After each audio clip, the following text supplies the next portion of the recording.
Namaste. Hi there, beautiful souls. Welcome. Welcome to my channel. My name is Sadhana. For those of you that are new, I'm an intuitive reader and healer. I have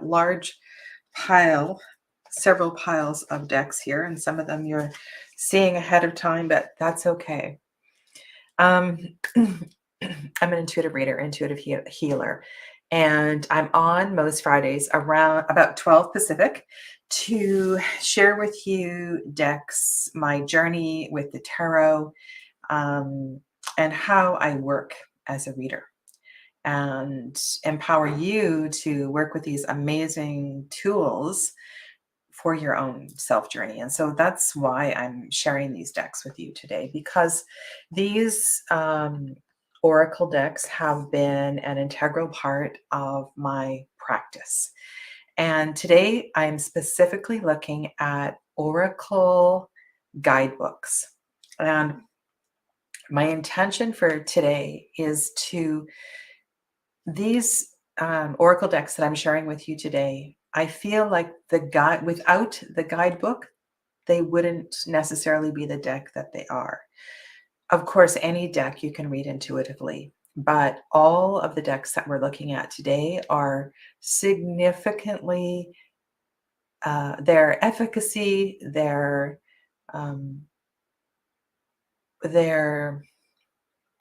what would be another good word? Efficacy doesn't feel like the right word. The way that they have touched me would not have been the same without the book. And so that's what we're going to look at today. Of course, I have a few runners up, which we're going to look at first. And then I have 5, which I feel are just truly, truly incredible. And they've been a part of my journaling. They've been a part of the work, the self-work that I do. Most of these I don't use with clients. They're all a part of my own self-study. And I would never trade them or give them away. I might work with my kids or a dear friend or something, but these are very personal decks to me. And yeah, so I hope you enjoy our time together, and I look forward to your feedback and you sharing as well too, which decks and which guidebooks feel like. Yeah, so I guess that's a good question. Without the guidebook, the deck just wouldn't be the same. Welcome to Julia. Everyone else that's in the background. I see a few people not in the chat yet. So where we're going to start today is with the runners up. You can see one of them that's right here. And I have a total of 8 decks that 8 guidebooks I'm going to share with you today. So why don't we go to this one, which is showing already, which is the Divine Muses Oracle. And what I thought I would do today is to choose a card from each of the decks, and then what we would do is to look briefly at the beginning and the end of the guidebook, and then we'll read in entirety the message for one card. And I'm hoping we can get this in an hour. So we're going to start. This is one of my runners up. This is the Divine Muses by Maree Bento, and it is the only deck of Maree's that I have. This is a deck that I use mainly with past life readings. I use it with ancestor work as well too. It's been a very important part, and I say this one I do use with clients quite a bit. And I do not hesitate to use the guidebook when I'm working with these decks. So this is one of my runners up. This is not in the top 5. And I want to say hi to Andrew, Well-Tempered Claire, Donna Thompson. Hello. And I say Donna Thompson because the other Donna's here. Hello, Donna Rion, and Dee and Tina, Sarah, Amy Lee. Hello, hello. Just want to make sure I don't miss anybody. Andrew's wondering if Osho Zen. Oh my goodness. Osho Zen is not an oracle. So I'm talking about oracle decks today. Only oracles. I'm going to be back on later. Today I am doing the thumbnail is already up. It's a VR to Kelly Fitzgerald at The Truth in Story, and I am doing 10 pieces of my soul tarot decks. So I'm going to share a tarot decks tonight at 6 p.m. Pacific. Did I miss anyone here? Amy Lee, I said hello, and Joel, welcome to you as well too. So the Divine Muses Oracle by Maree Bento is, when I purchased it, I got this little bag, this little zipper bag with it. And let's just start by looking at the book. It's a smaller book. The cards are tarot size. So you can see the book is, it is a mini book. And I have used this book a lot. The binding, the spine is in great, great shape. And what do we want to look at in this? I think we're just going to pull a card. There is sometime back, I did a not so little white book, or the top not so, what did I call it? Top 10 not so little white books or something like that. And hello, Susannah. One of my criteria, and I actually did a spreadsheet for it. It was one of my very, heavily criteria-based videos that I did. And one of the criteria was a bibliography. I love it when a deck creator includes a bibliography. And Maree Bento has definitely done that with this book. So there's lots of references here. We learn a little bit about Maree. And the content for each of the cards is super, super thorough. So let's pick a card and then we'll go to the book. Yeah. I've already done a bit of shuffling. So we can, ooh, that was an interesting cut. The moon has already moved into Gemini, and we're moving towards a lunar eclipse. So who knows what kind of energy is going to show up here today. So the card that we have drawn is Keeper of Time. I love the diversity in this deck. The collage art is really, really clever. And if you don't have this deck, then we're going to go to, so this book is in alphabetical order, which is, of course, important when you're using a book. I probably wouldn't put a book in top 10 if it wasn't in alphabetical order or it didn't have a number system. That's kind of important. Hi, Tamian, welcome. So the Keeper of Time. The Keeper of Time is asking us to contemplate the man-made notion of observing time. Now, isn't that kind of important right now when we're focusing on the lunar eclipse? And I've heard some pretty serious comments about how people choose to avoid lunar eclipses. So I want to read that sentence again and just see how that sits with you. The Keeper of Time is asking us to contemplate the man-made notion of observing time. Consider this.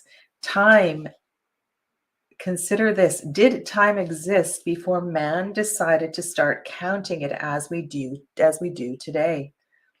Imagine a civilization that tracked the lunar phases or used the position of the sun as a reference point to mark the day and season. It was based on the rhythm and cycles of nature. Humankind created a way to capture time to facilitate society's schedule. Early civilizations had timekeeping devices like time sticks, water clocks, candle clocks, hourglasses, and sundials. Later innovations brought us mechanical clocks, such as pendulum clocks and pocket watches, and most recently, electrical clocks, such as quartz clocks and atomic clocks. Timekeeping is a necessity for the modern era, but we seem to be held hostage to it. I think that's such an important message, how we I want to ask you a question, and I'm going to just put my thumb on there. So here's my question. How many of you, when you go somewhere, so like you're driving to a destination, have you ever talked to spirit and asked for time to slow down?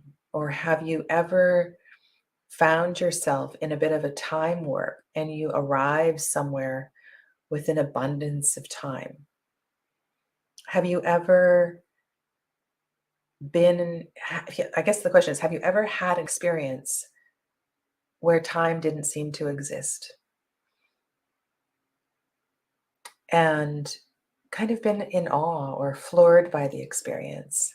Because when we let go of time, or we even ask spirit to give us more time, crazy things can really happen. So just wondering if any of you have had those experiences. Okay, so hello. I see Elizabeth is here as well too. Dee, did I say hello to you? Welcome. Let's go on and carry on with this one. We lament time, how time flies, how there aren't enough hours in the day, or how many birthdays we have gone by. But society today, I'll put the card here and I'll just hold the book.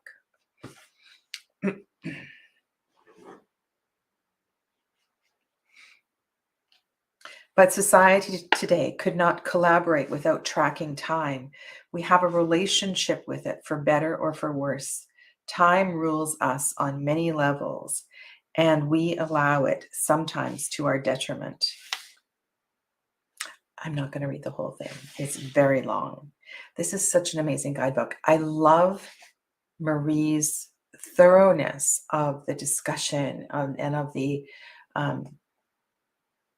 possibilities of a deeper understanding of the archetype. The Keeper of Time asks how you can become the master of your own time. If you're feeling like you don't have enough of it, then you need to reevaluate your schedule. Poor time management can easily fritter away the hours. Extraneous activities can squander our time if we have other priorities. And the Keeper of Time advises you to let go of these things that take up your precious time. Okay, I just want to show you the extent of the guidebook here, because this is our kind of my mission today. So I have read this first page, Keeper of Time. You get a black and white version of the card, and I've read to here, and then there is the rest of this page. And then we go on over here, and there's a Ram Dass quote, which I'll read. Go within, there's loving awareness. There's no time in now. My body lives in time. My psychology lives in time, but I don't live in time. I live in this moment. And then there is a shadow description.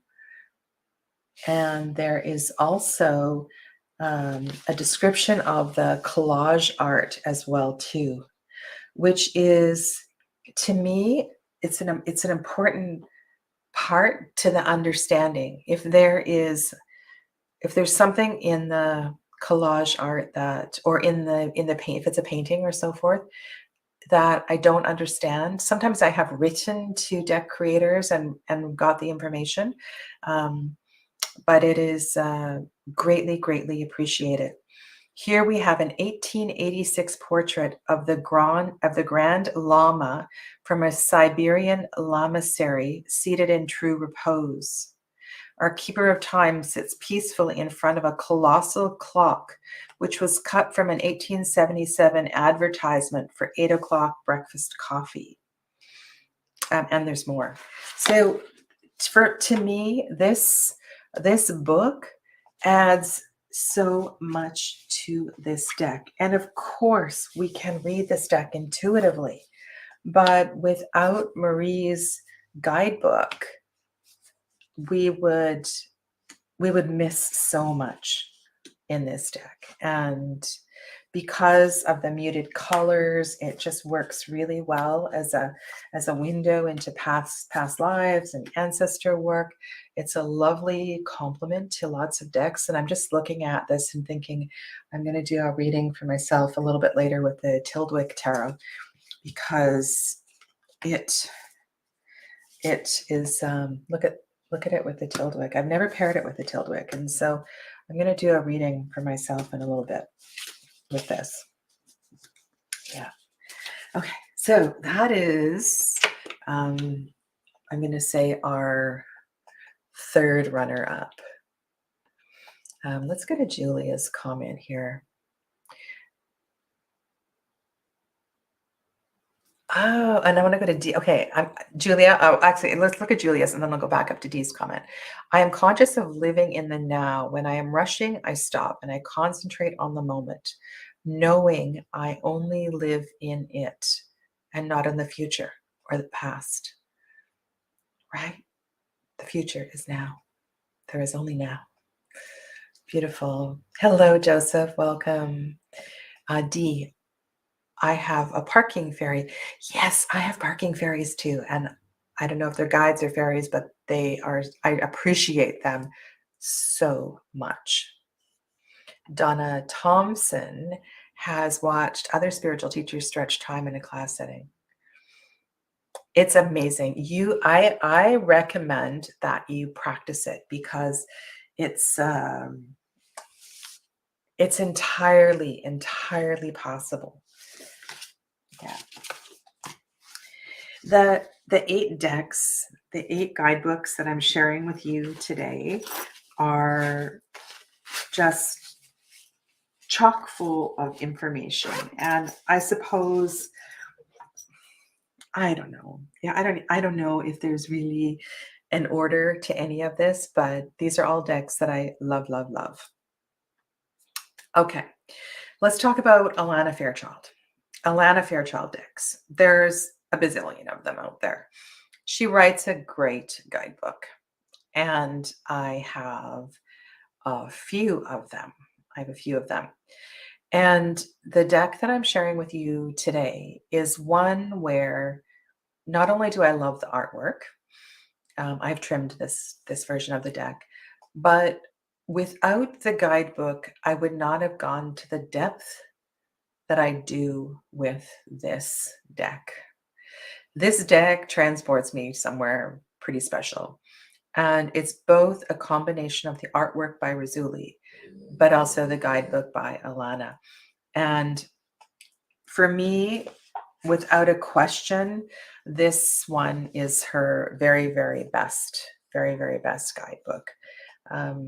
I have probably 5 of her decks, and there's just something about this one that is so very, very special. I find, so I only do a single card pull. I do this for myself last night in the Facebook group. That we don't even need to look at, we'll just look at one card. On Wednesday night in the Facebook group, I did a pull and read a little bit for several people. So this is my copy. I have trimmed it and I've edged it in this pretty color. So I'm going to share with you, this is also a runner-up. This is a deck that's very dear to my heart.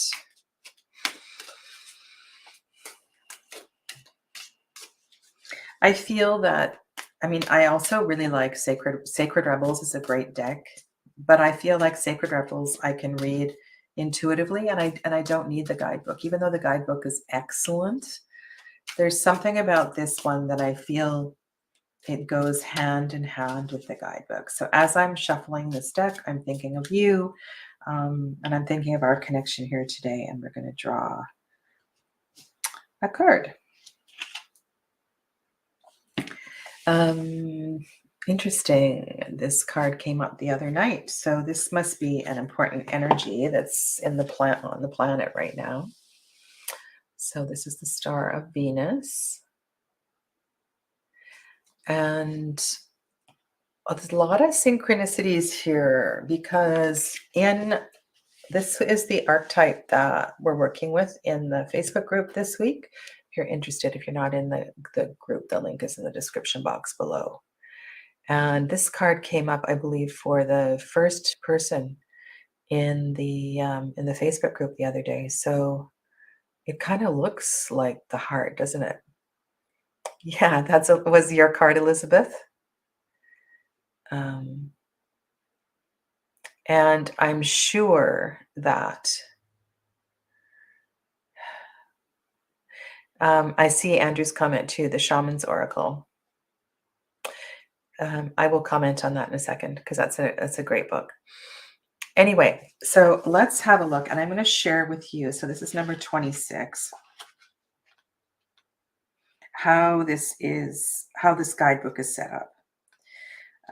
There's something about this guidebook that is a little bit different than the other ones, and so this is why I feel like this one is her very best. Okay, so there is a quote from Rumi. Of course, it's a translation. I am pure light, my son. I am not a handful of worthless dust. I am not just an empty shell. I am a regal pearl formed in this world.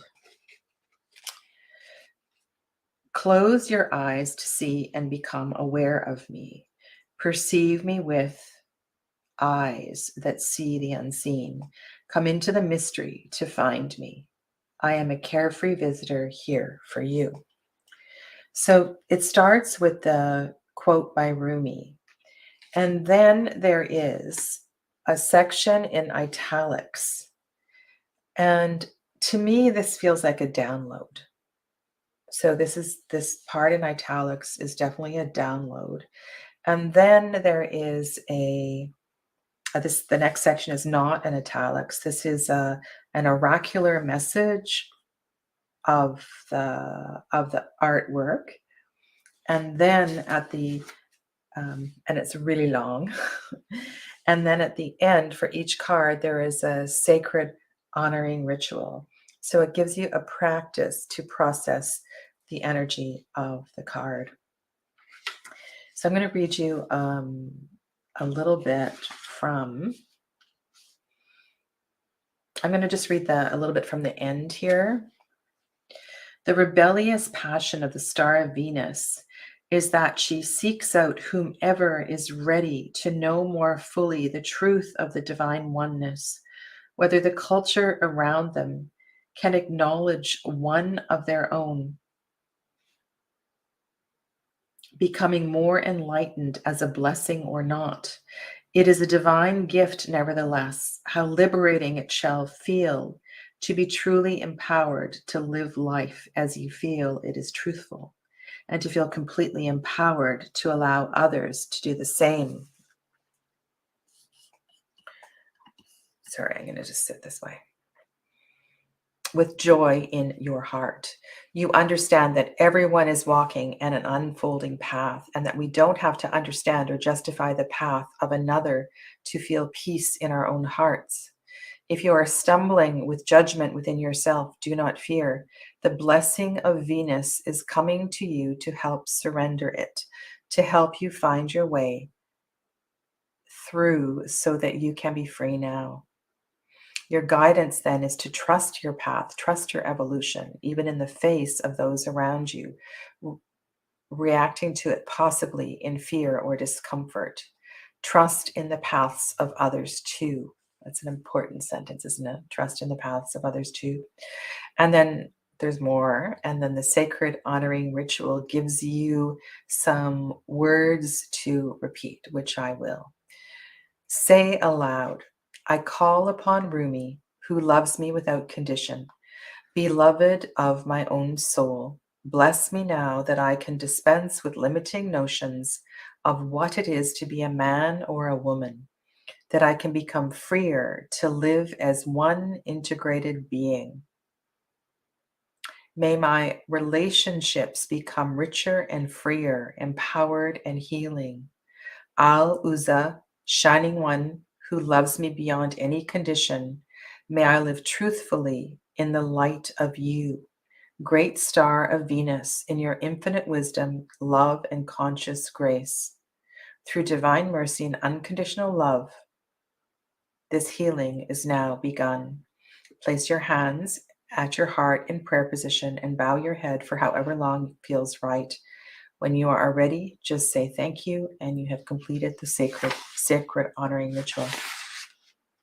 So one of the reasons this book, I don't know, it's really, really touched my heart, as has the artwork of Rassouli, who is the artist of this deck. I loved this artwork so much that I picked up the Sufi Wisdom Oracle. And the Sufi Wisdom Oracle is also his art, and the guidebook is written by Rassouli himself. So really, really enjoy this deck. Okay. The other runner-up, the other runner-up deck.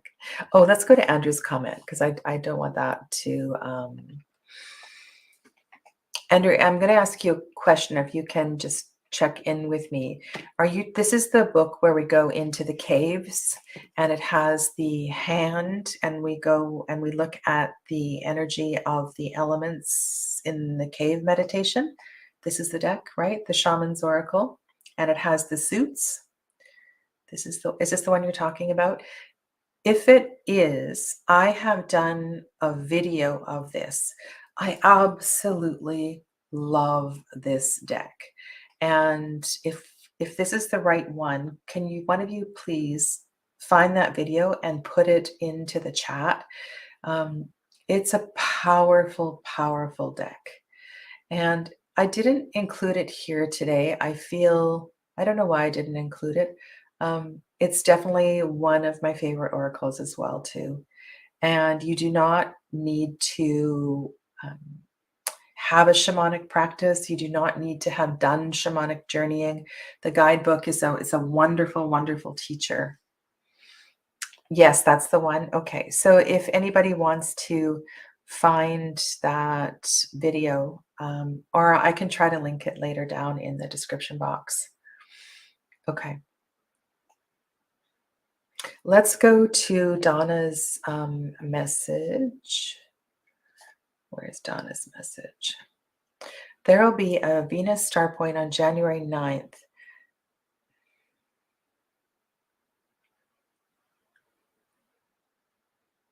Wow. Okay. Thank you. I will make a note of that. I appreciate your information. And Julia's birthday is January 9th. That's so beautiful. Okay. All right. Before we get to the top 5, I'm going to share with you one more.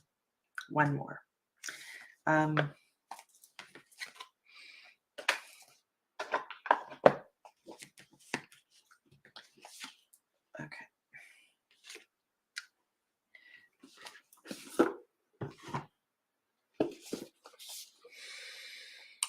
This is an amazing... The thing that has touched me with this oracle is that I feel much like when I'm working with the Soprofino Tarot, or some of the older Tarot de Marseille, or maybe some of the older cards that have nice paper, or they're cut in a different shape. I feel transported to another time. So when I'm working with the Druid Plant Oracle, I don't feel like this is about me going foraging now. This is not about the here and now. I feel like this deck takes me to a different place and a different time. It takes me into, I don't know, maybe the countryside in Wales, or maybe one of the glens in Scotland, and connects me again to my ancestors. And there's a sacred message in working with this deck. So I couldn't not share this deck with you. I have also trimmed this deck.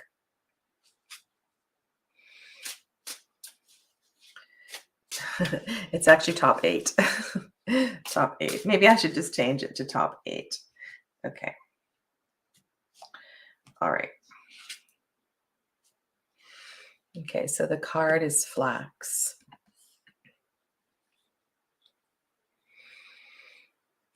And I really, really hope that I get to spend a couple of summers in the UK, because I just feel a deep, deep calling, to get there. Okay. So I will not read a lot from this, but again, the reason that I'm sharing this one with you is because the guidebook is extraordinary. Extraordinary. Okay. Why is it extraordinary? Because it teaches us so much. So much. It should be, it is in alphabetical order. Okay. That's one of my criteria. So with plant oracles, for me, it's absolutely crucial that we have the Latin name, that we know that we're talking about apples and apples. So that's pretty important. We have keywords, which do not appear on the card. So this is another reason why the guidebook is absolutely essential. Okay. We have a little bit of information about the plant itself. And then we have an upright oracular message. We have a reversed message. And then we have, to me, which is the juice of this book, is the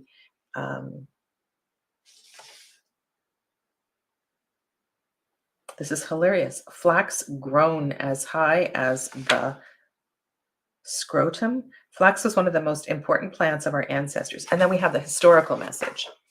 Okay, so the historical message is highlighted in green in the book. And this is where the juice of the message is. Its use began more than 10,000 years ago, originating perhaps in India, because in the Near East and in Britain, it has been cultivated for at least 5,000 years. It talks about the history of the plant. And so I really, really treasure this book. The other thing that I love about this deck are the 3 cards. There's so much juiciness in this guidebook. There is this wonderful reference page where we have different names. Oh gosh, I love this. All kinds of great spreads, but that's not what I wanted to show you. This is just an amazing book. So in this deck, we have 3 cards that have 3 plants on them. So we have one card that's called the Guardians. We have a card that's called the Restorers. So there's 3 plants that are restorative plants. St. John's wort, of course, valerian and roseroot. And then the other one is the nightshades, the banes. Yeah. So this has been a really, really, really important deck to me, and I have used it and shared it on my year ahead readings, and yeah, love this. And look at this beautiful bag. So this is a bag that I purchased from Baba Studios, and my cards live in this bag.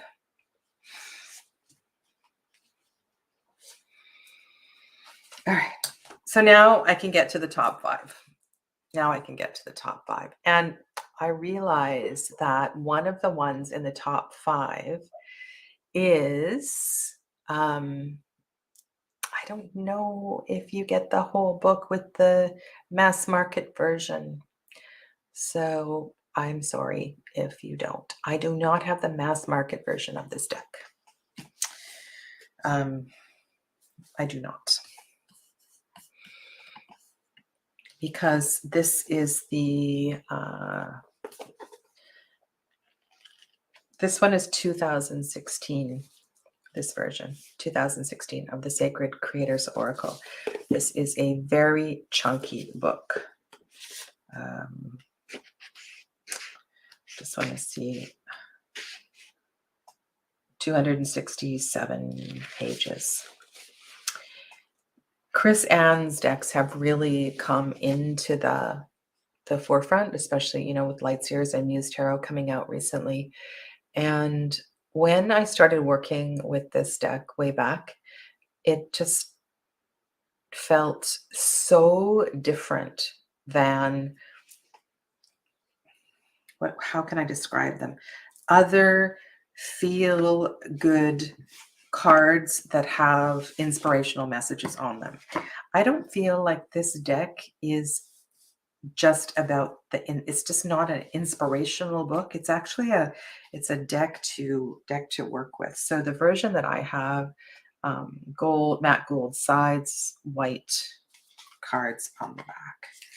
It is thick cardstock, but it is riffle shuffleable. It definitely feels like an indie deck.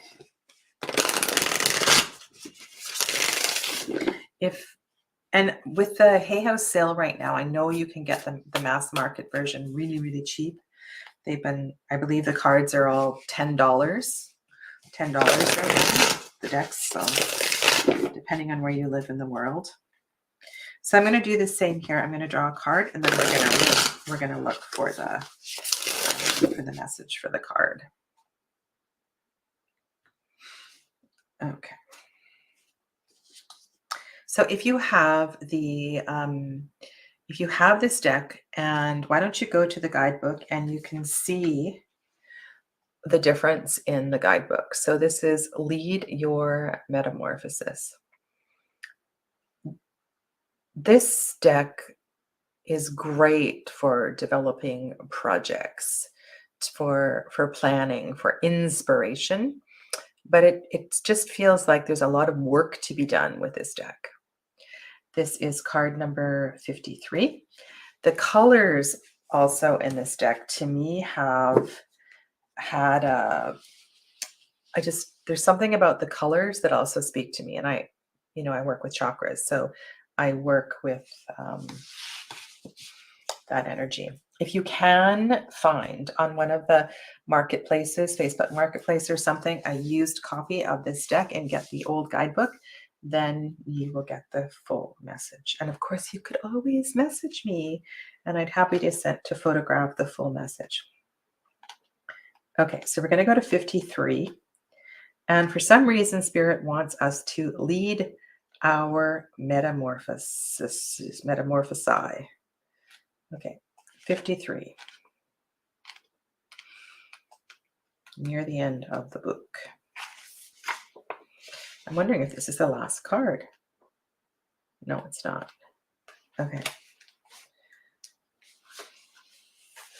Okay, so why do I love this book? Because it gives you so much work to do. Hello there, My Heart's Journey and My Heart's Journey. This is part of I have my list right here. Oh, it's My Heart's Journey. Are you on my list? I don't think. Oh, yes, you are. Darlene. Yay. You're on my list. So, Darlene, are you also Shadow's Truth? Are you the same person? Can you let me know? Because I've marked you down that you are the same person as that. Okay, so we have the basics. And here are the basics of this card. Put the card in the center. Okay. Change, transformation, evolution. So lots of keywords. There is a self-care message, which is hiding, staying small, staying where you feel comfortable. And then there is a long essential meaning message. Metamorphosis, change. Yep, it's that time again. And this change is going to be transformational. It's time to leave the dark cocoon behind, to break out of your shell and to show off who you are becoming. So many times in biz and in life, we choose to stay small. We choose the comfort of the warm cocoon, even when we've grown gorgeous wings and are ready to take on the world in full flight. We choose the comfy zone. I love the way she writes. It's so personable. Then there's more. And then the next section is dive in and journal prompts. And there is a multiplicity of those. So this is much like another one we're going to look at today. It's a deck to work with, and it's a deck that has really helped me to dive deeper. I want to say that all of the decks that I'm sharing with you today are tremendous self-study decks. Yeah, so that's why I'm why they're here, why they are on my table. What else do I want to share you about this book, if you can still find it?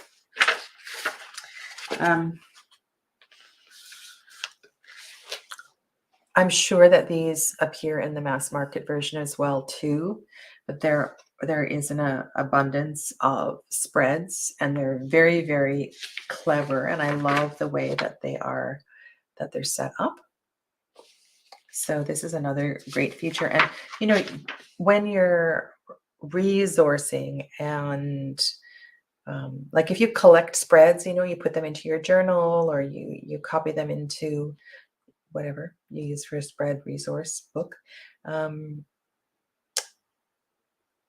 want to say that I have sourced some great spreads from, like, the one that's coming to mind is the Mystic Fairy Tarot. There was a spread in that little tiny guidebook that I have kind of taken on and absorbed and made my own. And so sometimes great guidebooks have great spreads that we can, of course, use with other decks as well too. So that, I remember when I'm going to go back. Actually, I think on Tuesday, I'm going to go back and use one of Chris Ann's spreads, because these are really, really good spreads. Yes. So that's going to stay over here. Tuesday, Chris Ann spread. And we'll do a deck combo. We'll use, how about if on Tuesday we use the Muse and this deck? Let's do that. Okay. Number 4. Number 4.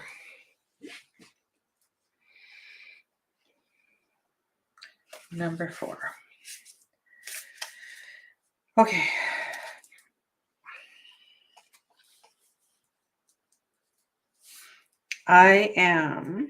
It's hard to say which one's number 4. Gosh. Another plant oracle. And that is this one. You know, I never really considered myself a green witch, but I suppose that is one aspect of myself. And a lot of it has come through my kids who love to forage, 2 of my daughters, and just being inspired by other people who garden and other people who make teas. There's a local woman here who makes incredible teas, and this resource, I want to share with you the Borage card because it's so funny. I remember pulling this card one day and it was just perfect timing. And so I decided that, I mean, she has an alcoholic beverage in here. This is so great. And it was pulling this card. I decided to plant borage in my garden. I just loved the blue flowers. I didn't know it was a weed. It grows so big and so quickly. And so the following couple of summers, I was pulling it out and I had to find a new home for it. And anyway, live and learn, right?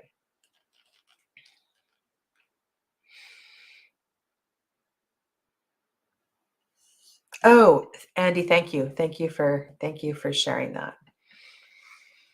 We'll pull a card from this deck as well too. I love the guidebook that has a larger version and different variations of what is on the card itself. Again, we have the Latin name, so you know that no matter where you live in the world, you're looking at the right plant. And another thing that has been really useful in this book is that she has given multiple names for the plant. And this was really important because I'm going to go to bearberry.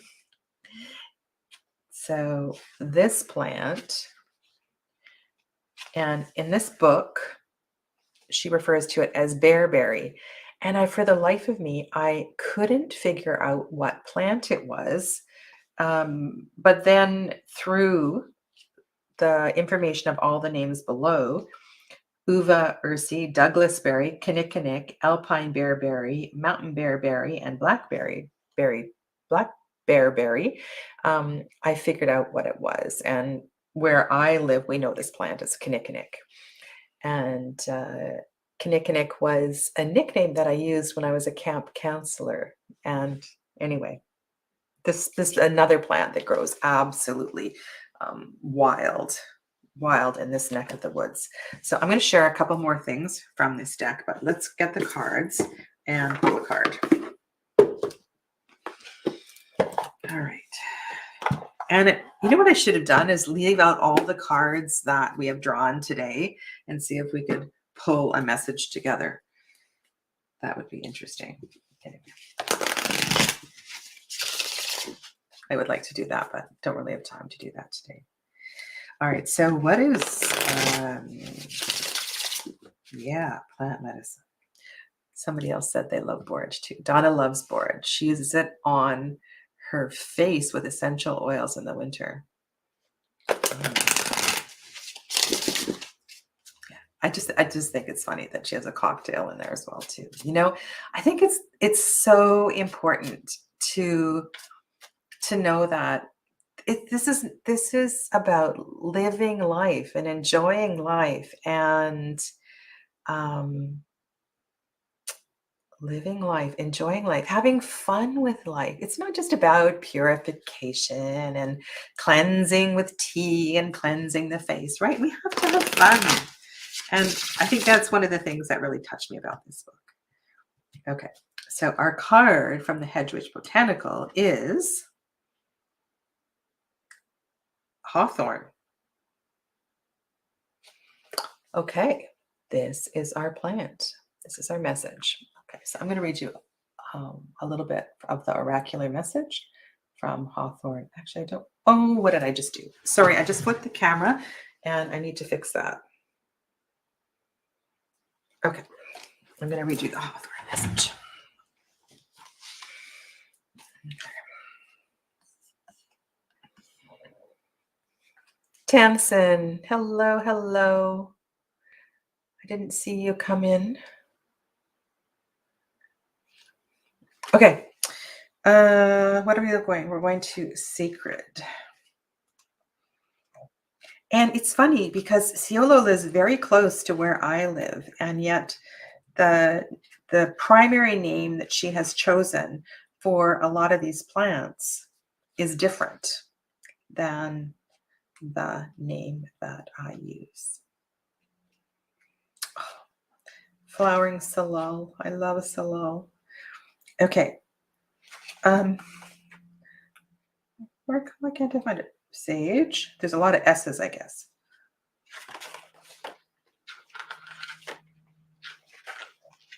Okay.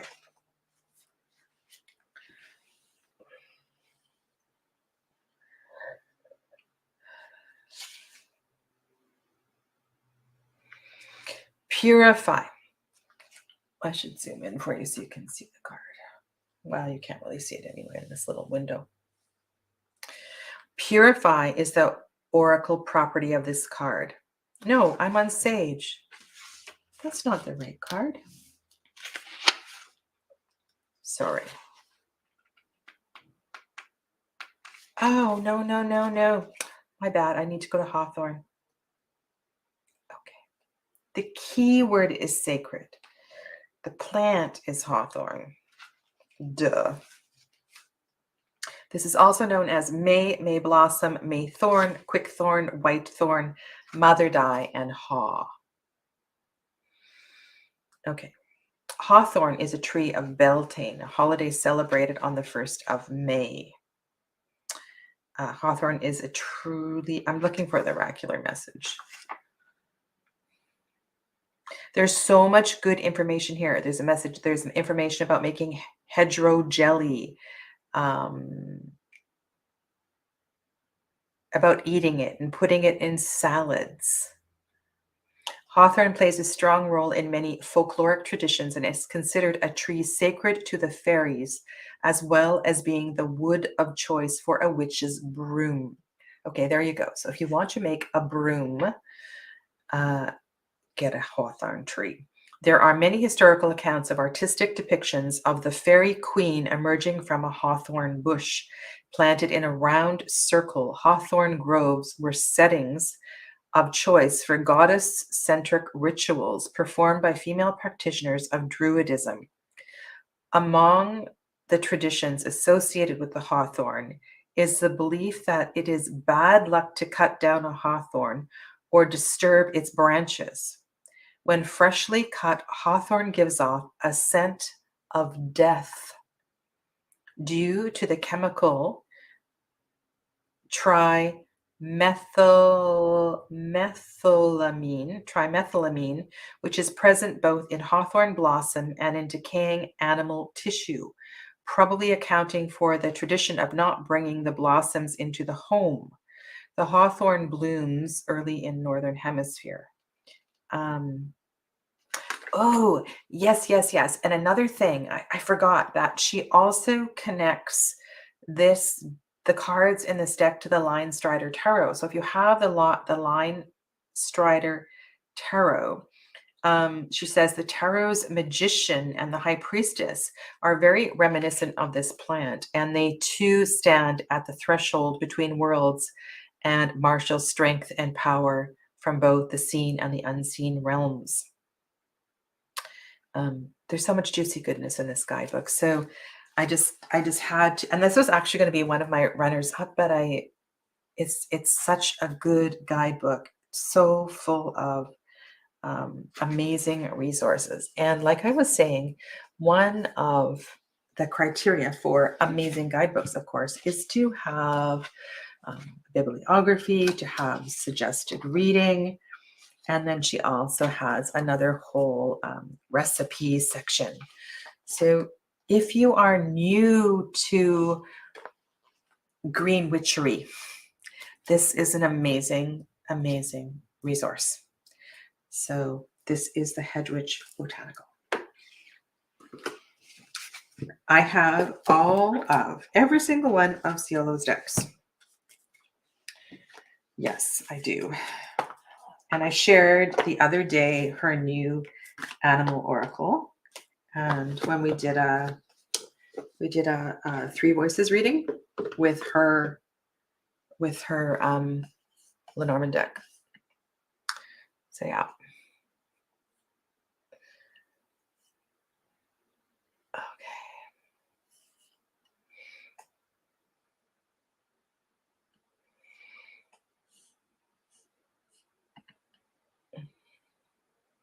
Hello, love.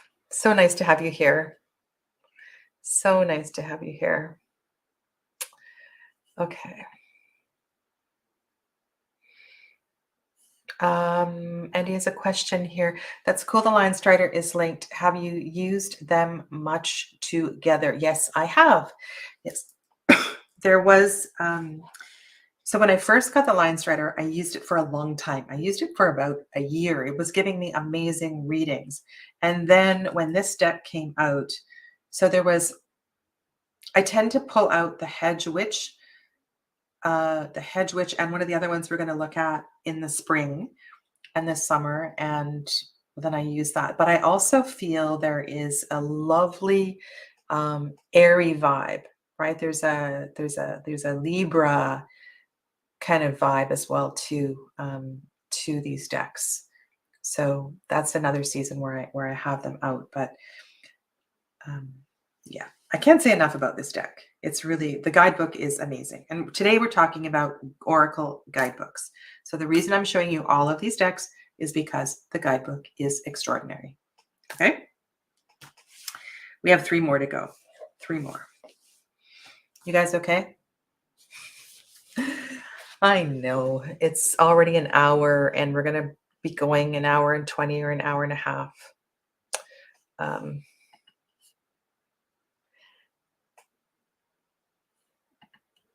Oh, you got her mini deck. Lucky you. Lucky you. How is baby, by the way? How are you doing?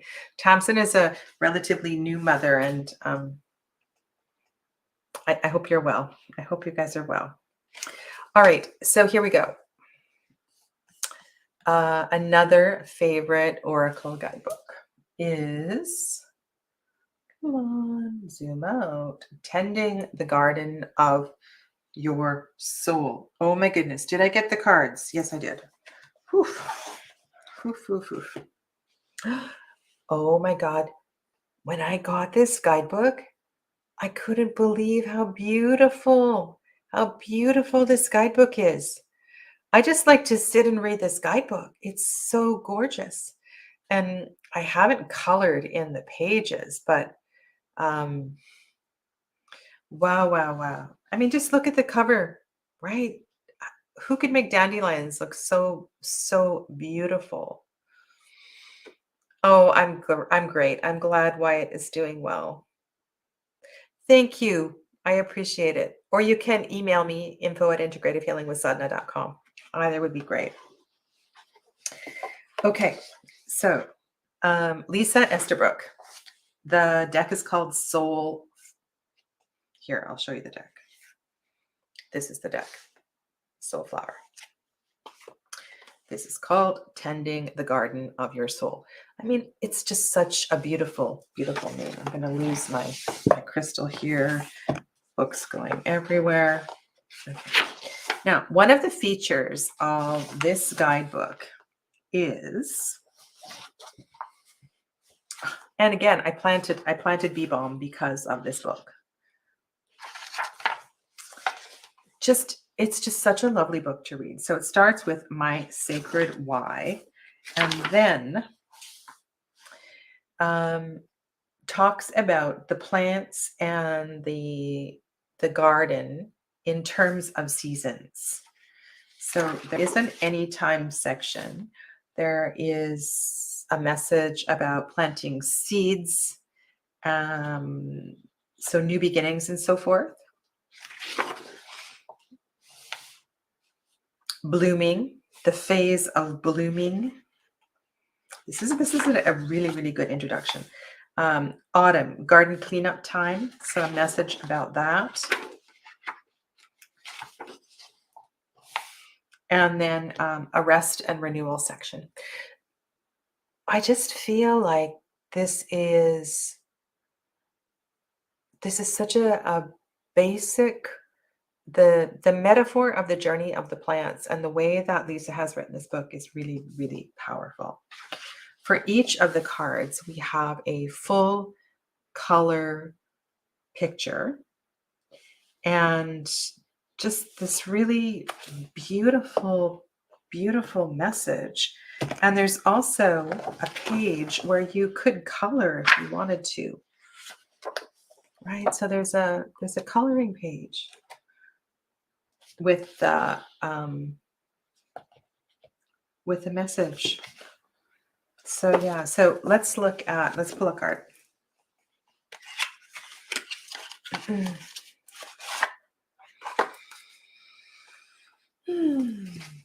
Oh, you know, another thing about this deck, which is really, really fun, is that there's multiple card backs. I think there's 4 or 5 card backs. So that's really fun.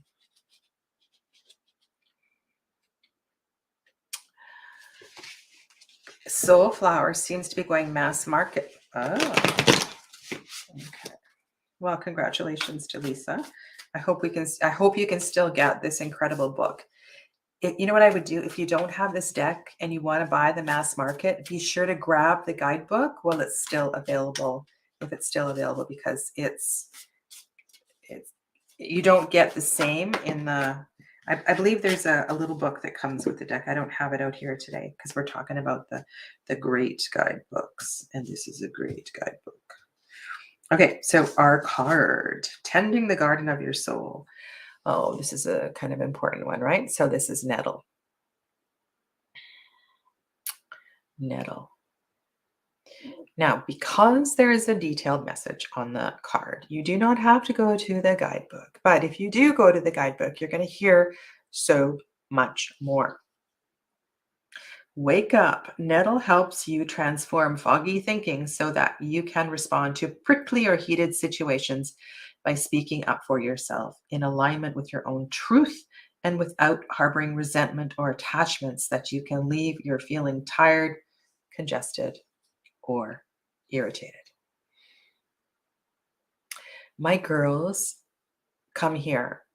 Another plant that grows abundantly where I live. And my girls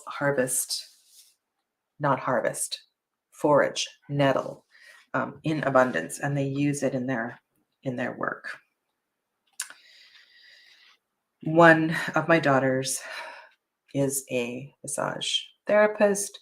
She is an acupuncturist, and when she was at Chinese medicine school, she didn't complete her Chinese medicine section, but she makes these incredible teas and potions for me. I'm so lucky.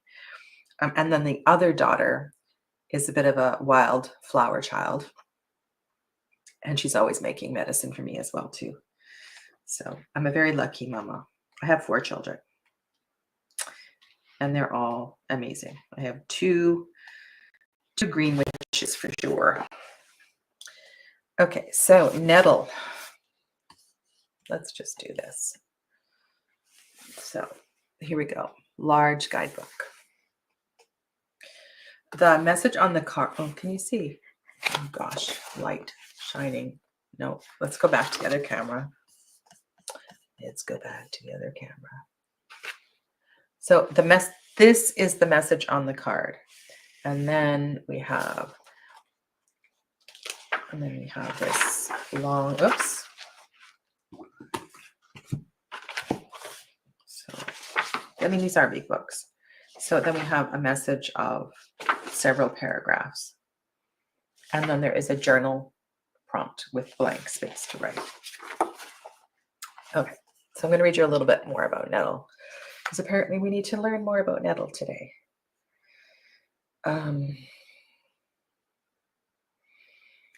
She is a plant steeped in dualities, uncomfortable yet restorative. Didn't we get another message about uncomfortableness today? So there's a theme. Spirit wants us to get uncomfortable. She is delicate yet tenacious and often avoided or overlooked, yet so enormously valuable to enrich our bodies and help us wake up when we are lost in fog of negative thinking or just not thinking at all. Many of us go through, and this kind of connects to the time message we got today as well too. I think what I will do in the Facebook group is I will post all of the cards that we've pulled today, and I'm going to try to weave them together to see what the big picture message is. So that'll be my homework for this afternoon after I finish the Christmas lights. Many of us go through our day-to-day lives somewhat on autopilot. We go through our usual morning routines, drive the same way to work, eat the same foods, see the same people day in and day out. If we are not so happy in our lives, routine gives us structure to fall back on so that we don't have to think about the process of underlying issues that are causing our pain and discomfort. Instead, we just accept our lot and get on with it. Changing our lives, changing our habits, changing our thoughts is not easy, and nettle is not a gentle teacher, but sometimes it takes a good slap to wake us up out of a deep slumber. Okay, so let's all go pour a cup of nettle tea and reflect on this. Of course, there's more. But the journal prompt is, what are you transforming?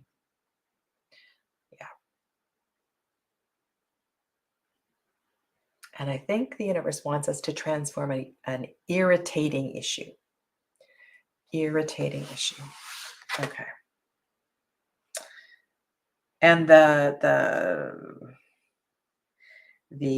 what's it called? The inspirational messages. I transform my thoughts, my actions, and my perspective to align with my true self.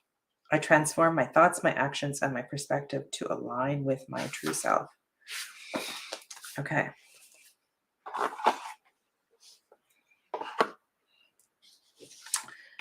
Middle.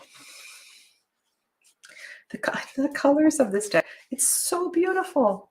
It's so beautiful. These are large cards. I don't know what size the mass market deck is going to be. Just look at these colors. Like, it's really, there's that dandelion card. So gorgeous. So gorgeous. And like I said, this deck is the reason I planted Bee Balm.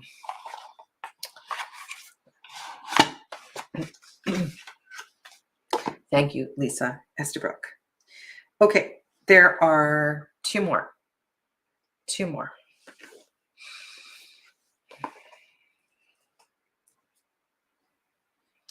And, you know,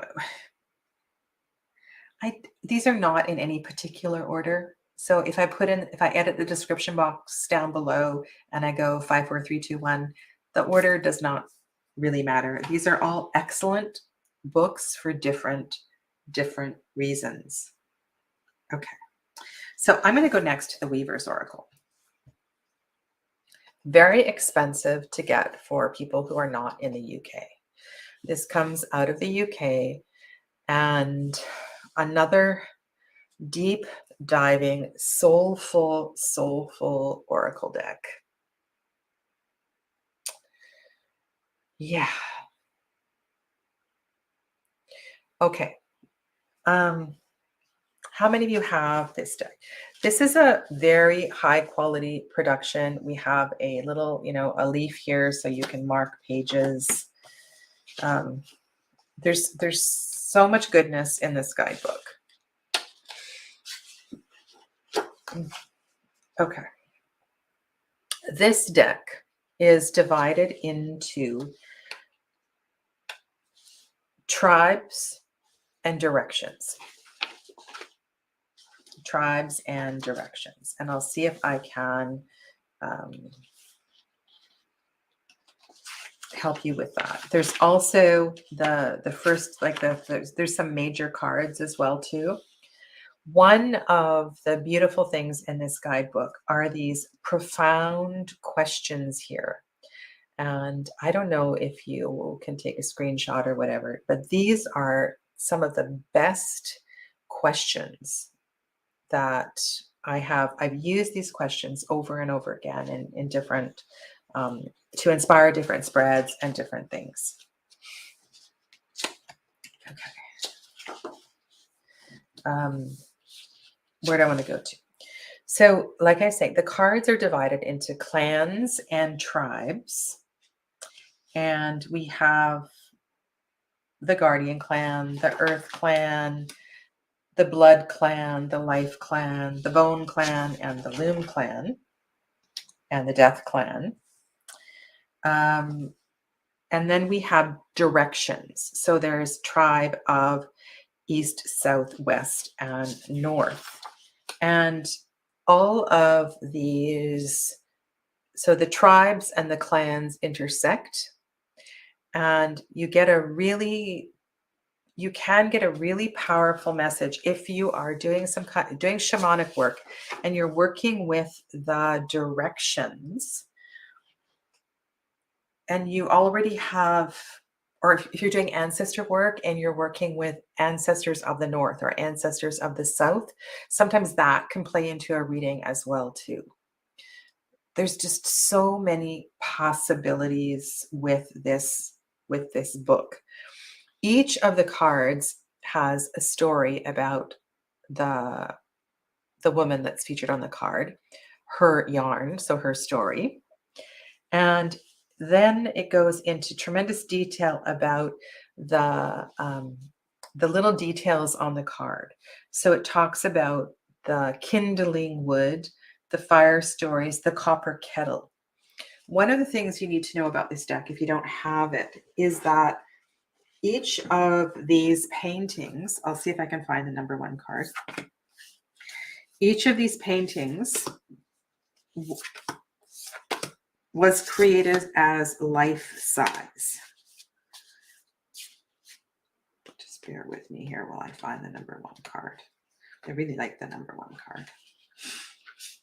So they were 6 to 8 feet tall, if I remember correctly. And you know what? I'm just going to draw a card and then go to the page. That's easier. This is the life work of Carolyn Hillyer. My deck I edged in multiple colors to match the back. It is a large oracle deck, but if you have, I have fairly large hands, so I can kind of riffle shuffle it. Okay, wouldn't it be funny if we drew the number 1 card? That would be funny. Okay, so drawing a weaver. Oh my God, I love this deck. Okay, the Udigan of the Spirit Spindle. Also, if there's, for the men, I know Joseph's here and Andrew's here. Hi, Gail, welcome. The other thing that she talks about is the archetype of the crone. This is not just a deck for women. There are messages and healing energies in this deck for men as well, too. So this is not just a deck for women. So I'm going to go to 35 in the guidebook. These are not cards you can process in a day. For me, if I pull a card, I work with it for no less than a week. And when I'm working with this deck, usually I will be with it for a couple of weeks. Okay. So this is the Udigan of the Spirit Spindle. She honors the wrapping of bark. She is a North weaver. So we have her direction up here. She is from the Bone clan. And in the beginning of the book, there is information about the Bone clan. There's information about the North Weavers. So within the guidebook, there's 3 different places where we get the information about the card. So that's what I'm saying. When you're working with this deck, you want to give yourself plenty of time. If you are doing a reading with, for example, like Dust to Onyx or another ancestral tarot deck, and you were doing like a past life reading, you would need to spend a week with your reading because there's just so much information. Hi, Jamie and Jen. Welcome. Thanks for popping in. It's just really, really special. Now, if you look in the card, we have also, there's a wrap here. And what else do we have? So we also have a blanket around her shoulders. Each of the items in every single one of the cards was actually present for the painting of the card. So if she talks about a kettle, there was a kettle. Carolyn sourced all of these items and felt the energy of these items. So there is animistic energy within the cloth. There's animistic energy within every single items. And I'm going to read just this portion here where she talks about the symbols in the card. And also there are hidden symbols in the card as well too. And even though you might not be able to find the item in the card, it was there. It's like there's so much mystery and beauty in these cards. Ritual red ochre powder is a symbol of blood. Blood of earth and mother, blood of labor and life, blood of wounds and death, first blood, last blood. All this blood given and taken, dripped and poured, mingled and absorbed, becomes the spirit of the precious ochre paste. Red ochre is painted onto skin or rune or landscape to mark profound transitions and to signify that life will once again be summoned out of death.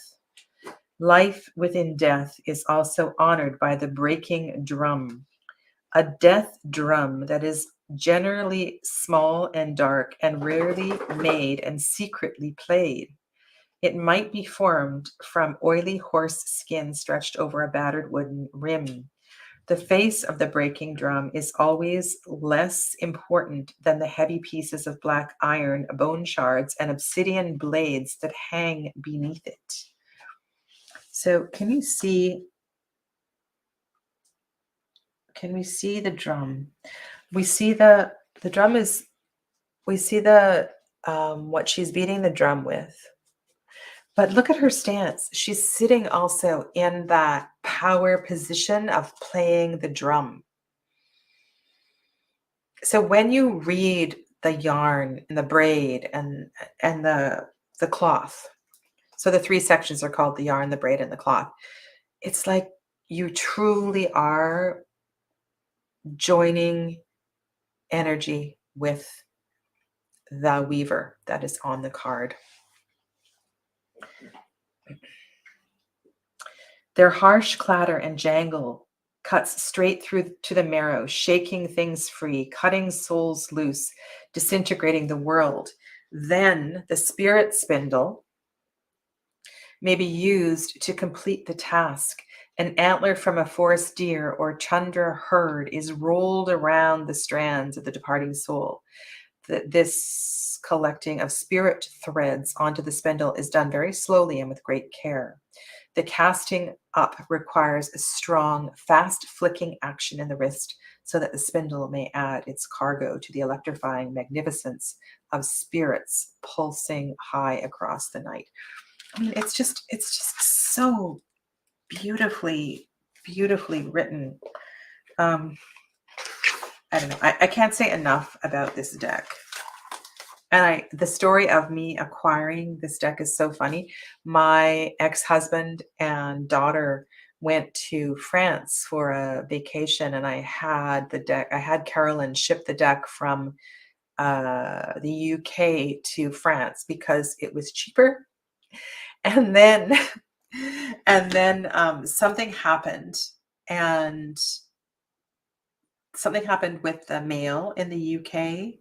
Now, I can't remember if the deck then had to get shipped from France to Canada or what happened, but it was quite a journey for the deck to actually arrive to me. And so when it arrived, I was so joyful that it had come, and it's been a treasured part of my sacred tools ever since it got here. Let's go to Julia's comment.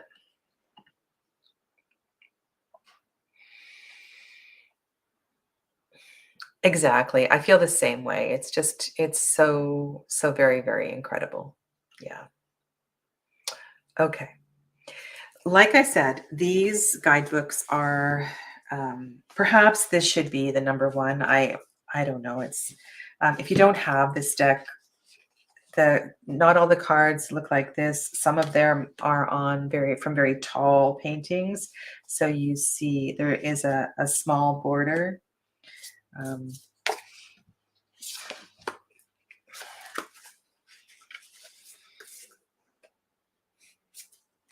I love this card.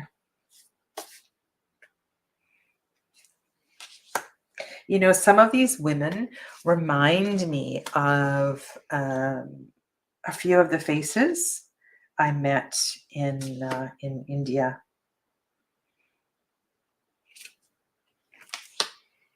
Yeah, it's a very, very powerful deck. This is a card that I have pulled many, many times. There's a couple of cards in this deck for me that come up over and over and over again. All right. The final guidebook that we are looking at today is called Self-Love. Self-Love. And I think this is a lovely way to end our time together with a little bit of self-love. I believe this book is available again. I know it was out of print for a little while. I did an interview with Akal on my channel, And I'll make sure to link that interview in the description box later when I edit it. This book, much like the Soulflower book, is a book that I often just pick up and read.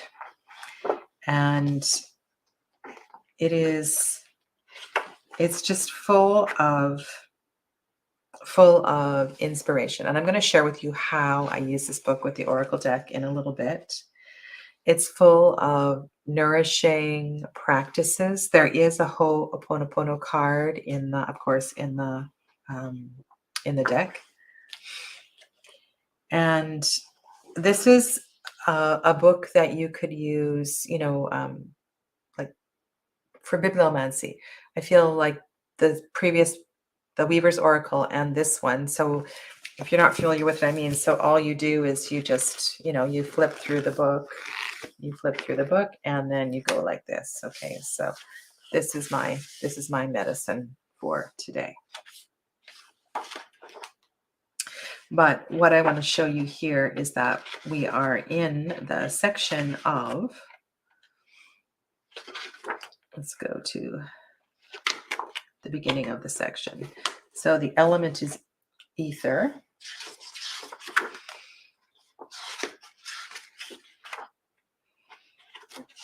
We're in the Vishuddhi chakra. Okay, here we go. So this is the throat chakra section. I believe there's about 4 or 5 cards in the deck for each of the chakras. And then there's this very thorough section for each of the chakras. We will be looking at this deck. I am teaching a chakra and tarot class in January. And we will be looking at oracle decks as well too. And this is one of the decks that for sure we will look at. Even though Akal and I have kind of different interpretations for some of the medicines of the chakras, I feel like it's a great book to work with. So in the throat chakra section, we have, if you pulled a throat chakra card, you could then go to the throat chakra section and choose one of the pages from the throat chakra section.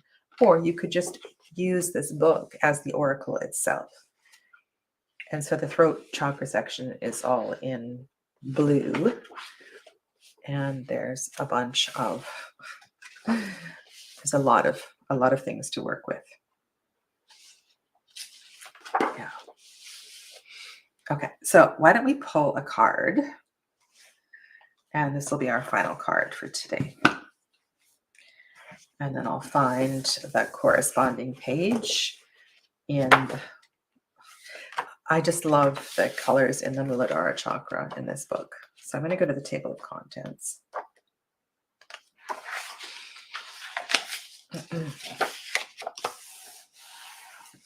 Okay. I have trimmed this deck as well too. Seems like I've trimmed pretty much every deck that I've shown you today. This deck comes with a yellow border, which I have cut off. Okay. So shuffle. Oh, and I edged this one in kind of a purpley pink color. And like the Soulflower, this one has different backs depending on the suit or the chakra. Okay.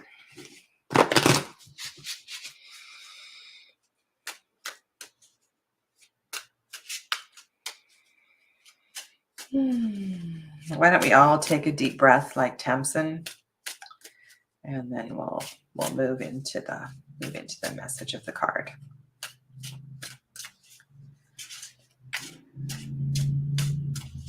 And that reminds me, I need to message Gerald. Gerald asked me about teaching breath or doing a breath class on his channel.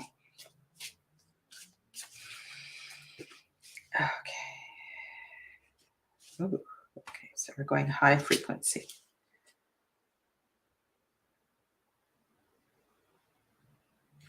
Okay, so this card is the soul lesson is nobility. And this is what she refers to as the aura chakra. You can see in the painting, be your true self. Radiate that your love. This looks like Abhyanga. Of course, there's a small guidebook that goes with this as well too. But I'm gonna go to the large guidebook.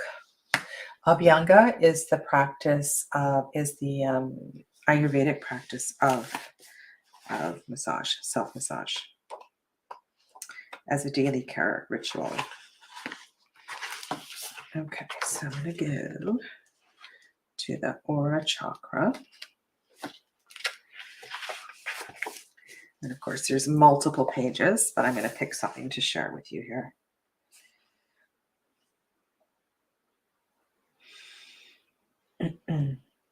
The aura chakra lies within your physical body and then extends out from your body in an egg shape. A healthy aura extends up to 9 feet or 2.7 meters.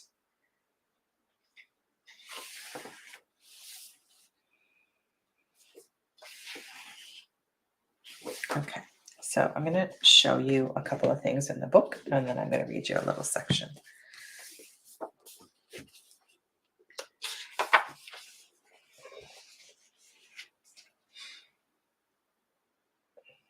Zoom in out. Okay. And yes, this is out of focus. A journey of self-love with luminous radiance is the journey of the aura. And then there is a section, light versus dark. But I'm going to go to the nobility page and read to you a little bit from the nobility page, which is the card that we pulled. So this is the card that we chose for today. And there are, of course, other pages and other cards that refer to this chakra. Okay.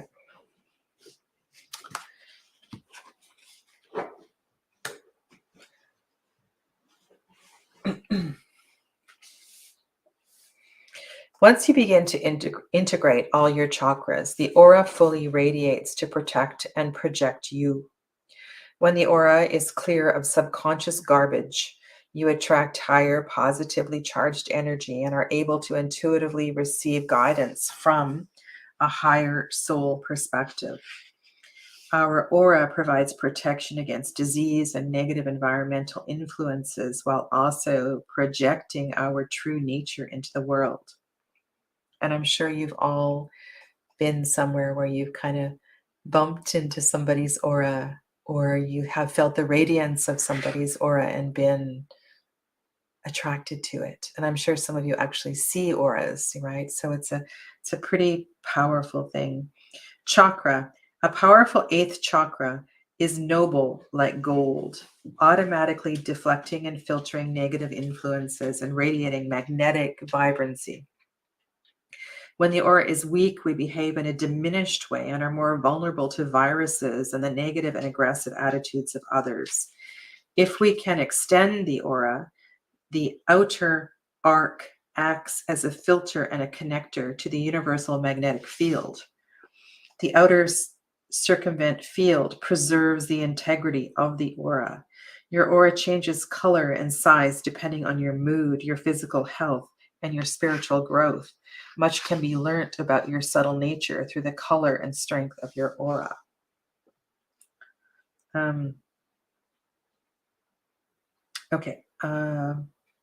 Your opportunity when working with the aura is to ensure that you maintain a noble attitude, even when under extreme pressure. When you behave in a noble manner, you will feel tremendously happy with yourself and satisfied you are making a positive contribution for the betterment of all. As the patriarchal systems crumble through this Aquarian age, you can choose to shape the future by being a noble human. You are here reading this page because you have been stirred to raise awareness into your heart. You are now being nudged to project this powerful energy through your aura into the world. In your heart, you will know if you came here to co-create the new earth. Carbon is everywhere. Under pressure, it is either diamonds or crumbling charcoal.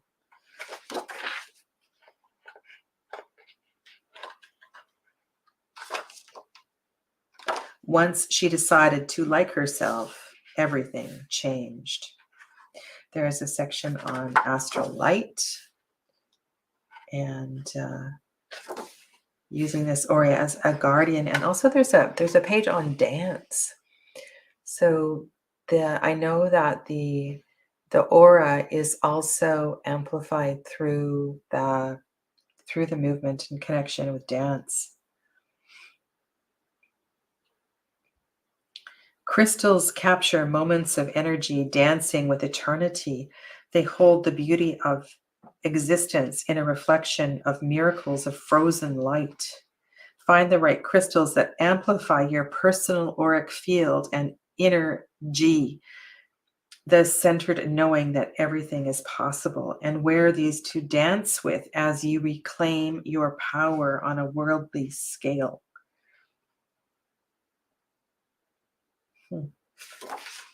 Okay. There's also plant wisdom, sensual therapy. I mean, it's just such an incredible book. There's also an astrology ritual for the chakra as well too. So this is one of the reasons why this is in my top 5 oracle books. It's just it's an incredible collection of wisdom. Okay, so that last week I shared with you my top 5 oracle decks. This week I shared with you my top 5 oracle books. And while the cards that I shared with you last week are really important to my work as a reader, I feel like the cards and the books that I shared with you this week are more important to my self-growth, my self-study, my self-practices, my private practices, even though I use them a little bit with others. But yeah, so that's, I don't know, it feels like because the books are so important to in working with the cards, like these cards are beautiful and everything, but you don't get the stuff if you don't have the book. So get the book if you resonate with this. Yeah. Okay. So that's a wrap for today. Next Friday, I'm going to share with you my top oracle decks of 2021. So there's been, again, probably, I don't know, a couple hundred oracle decks that were published in 2021. And I'm going to share with you my top 5 oracle decks that were published in 2021. I don't have all of them. A couple of them I haven't purchased yet, but I'm going to share with you that. And tonight, later on, I'm going to come back and do a VR to Kelly Fitzgerald and do 10 pieces of my soul tarot decks. So I'm going to share with you a bunch of personal stuff about me and decks that connect to those aspects of my soul. So hopefully I will see some of you later tonight, or for some of you, it will be tomorrow. And we can have some fun together on Friday night. And I thought this was a great way to hang out during the lunar eclipse instead of hiding away in my cave. Okay. I'm glad you enjoyed it. What I'm going to do is not right away. I will edit the description box, and I'm also going to pull out all of the cards that were drawn today. There's 8 of them. And I will take a photo, and I'm going to try to put together a message from these 8 oracle cards. There's a couple of themes that seem kind of obvious to me, but I'm going to work on that later, maybe over the weekend as well too. So thank you so much. Yes, bon weekend. Have a lovely rest of your Friday. Yeah, and I'll see some of you later tonight. Okay, namaste.